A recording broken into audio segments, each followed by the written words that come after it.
tailor.com. I am Neil Jones with Perfect Fit Alterations, and we are on 102 Main Street in Burleson, Texas.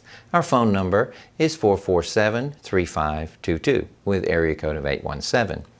We're going to start on the machine. We're going to go to the top of the machine so that we can work from the top down and then around the sides.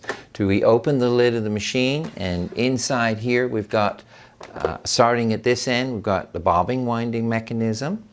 And then we have the various feet. Now the feet here are marked with letters. The foot has a corresponding letter on it, which all ties in with the plan that we have on top of the lid that tells you what foot to use with what pattern. We have the thread support pins.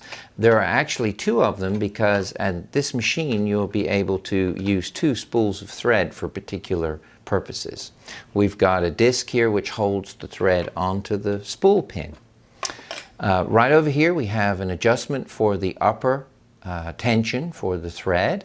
We have a little disc, spring-loaded disc here which will put a little bit of tension on the thread so that it won't get tangled.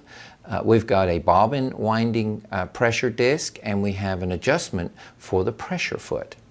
And coming up to the top here we have a diagram which explains the particular pattern that we would be using and tells us which foot to use and the way to use that pattern.